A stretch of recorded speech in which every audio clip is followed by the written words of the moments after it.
A B একটি সমদ্বিবাহু ত্রিভুজ অঙ্কন করি যার প্রত্যেকটি সমান বাহুর দৈর্ঘ্য 8 সেমি এবং অন্তর্ভুক্ত কোণ 30 ডিগ্রি। ওই ত্রিভুজটি সমান ক্ষেত্রফল বিশিষ্ট একটি আয়তক্ষেত্র অঙ্কন করতে বলেছে।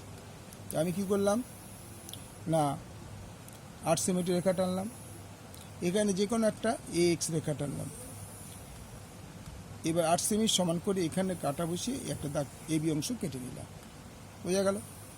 এবার কি করব, এই পয়েন্টে আমি একটা 60 ডিগ্রি আঁকলাম, এই যেরকম করে এইটুকু আপনি ঘুরালাম কম্পাস দিয়ে, এটা কেটে দিলাম, তো এটা হয়ে গেলো 60 ডিগ্রি। এবার 60 ডিগ্রিকে আমি অর্ধেক করবো, কারণ অন্তর্ভুক্ত কোণটা বলছি 30 ডিগ্রি, তাহলে আমাকে এই 60 ডিগ্রিটা অর্ধেক করলে 30 ডিগ্রি পাবো। তাহলে আমি এই দিকটাকে অর্ধেক করলাম, অর্ধেক করে এরকম বাড়িয়ে দিলাম। বাড়িয়ে দেওয়ার পর আমি কি করলাম, এইটুকু মাপ নিলাম, এইটুকু এটা যখন বাড়ালাম তখন এটার সঙ্গে এটা ডিবির সঙ্গে এটা বিডির সঙ্গে যোগ হয়ে গেল, তাহলে একটা ত্রিভুজ তৈরি হয়ে গেল।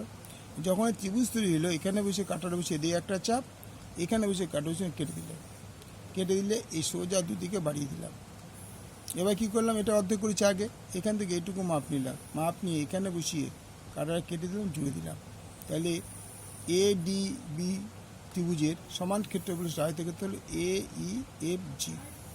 আরেকবার বুঝিয়ে দিচ্ছি, যে কোনো রেখা নিলাম, এ এক্স নাম দিলাম, 8 সেমি সমান করে এখানে রেখা টানলাম, তারপরে এখানে একটা 30 ডিগ্রি কোণ অঙ্কন করলাম, অঙ্কন করে বাড়িয়ে দিলাম, বাড়িয়ে দিয়ে 8 সেমি সমান করে কাটলাম, কেটে এর সঙ্গে জুড়ে দিলাম, তাহলে একটা ত্রিভুজ তৈরি হয়ে গেল।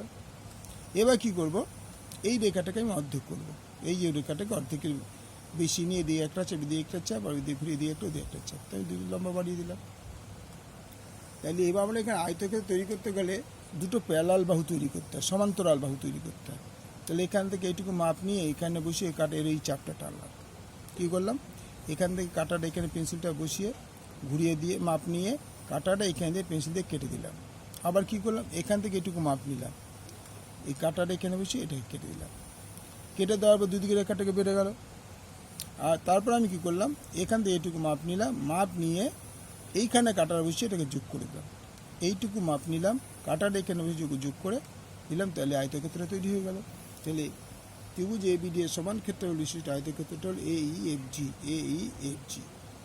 ওকে, থ্যাংক ইউ।